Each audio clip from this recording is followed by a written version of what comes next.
In this series of videos, I'm approaching creating a model railroad as a process.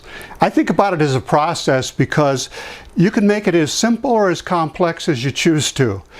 In my case, right now I'm making it more complex. I'm adding a third elevated track to my railroad. I've got two tracks on the surface of the table, track 1, track 2.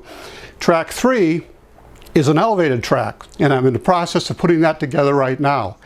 This will increase my total trackage by about 50%, so it's a pretty big deal, and it's going to be a lot of work, but also a lot of fun. It requires a lot of planning and a lot of thinking through what I want to do and how I want it to be done and where I want to put things.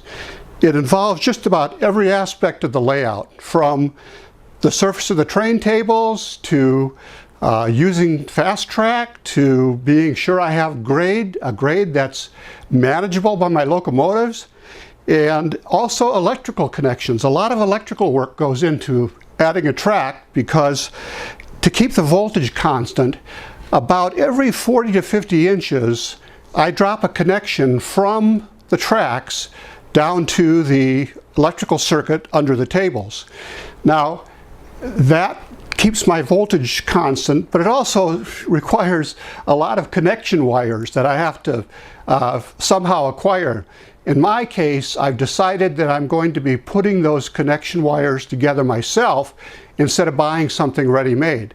By putting them together myself, it costs me about 43 cents for each pair of connection wires. That's way cheaper than what it costs to buy ready-made connection wires.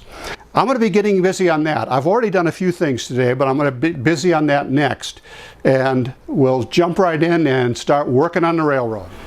I'm continuing on the build of my elevated track on my Polar Express layout. It's a traditional O-gauge model train layout, and I've got track 1 and track 2 on the surface of the tables, and now I'm building track 3 elevated, so it'll be running above track 1 most of the way around. That's the outside track.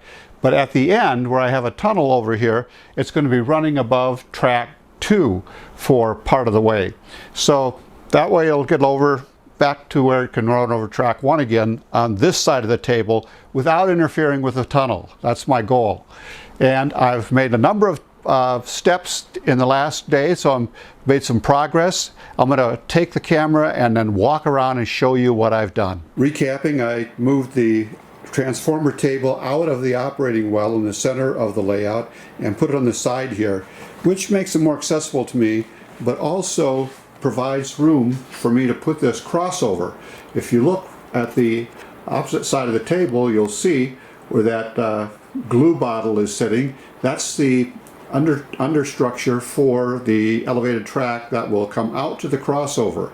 It'll come across the operating well and reconnect on the closer side here, and then where it reconnects on the closer side here, it'll also run over this section right here, run over this area here, and then it'll connect back over here with the elevated track that's coming around, as you can see, over track 2 for that little section. I've got the posts in place on the far side, the columns in place for the structure that will hold up the track. There's a little bit of a difference going on here from what I've done before, and that is I've got a long stretch there with no support, and I've glued the pieces together that will be under the track and screwed them with a little piece of plywood, thin plywood underneath them that will hold them sturdy and straight so that they'll be able to carry the track without a problem.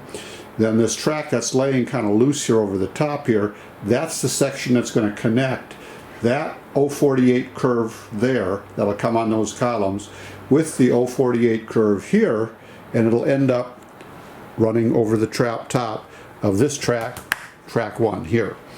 So that's where I'm at with that part of it.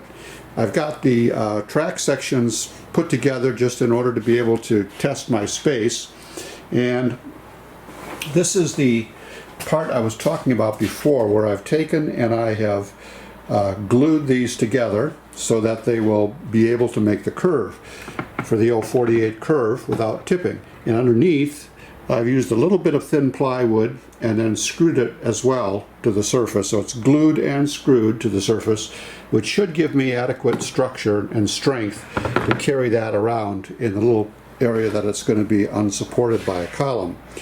The 048 curve is 3 sections to make a 45-degree turn, which means 15 degrees on each of the turns. Each of the angles here will get you, there's with the beginning to end, that will get me the 45-degree turn, and that's ready to be glued in place as soon as those columns have had a chance to set up.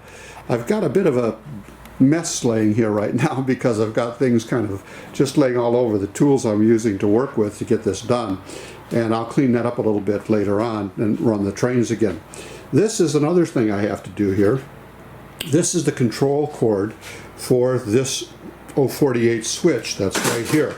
Now this switch control cord needs to come on the other side, and there is actually a knockout right here where I can take this off and switch the control cord from one side to the other. To do that, I need to take that 048 curve off again, and I will do that in the next day, and that will allow me to bring the control cord down on this side of the table where it'll be more accessible to me. So there we are. I've got progress all the way around. As I've gone along with that track, I have connected it to the power supply. I've got a power drop from the fast track to the bus line under the table.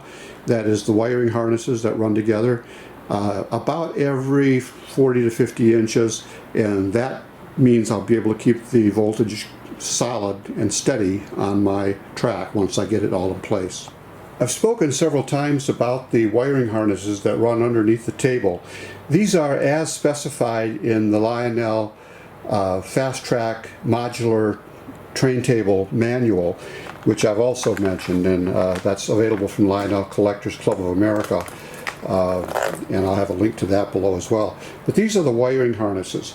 This is a connector on one end that allows it to connect one cable, one wiring harness to the other. And these wiring harnesses, this is the other end, the cable on the other end, we'll show you here.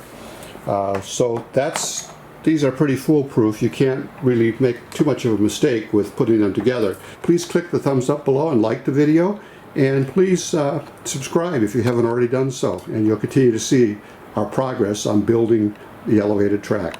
Thanks for watching.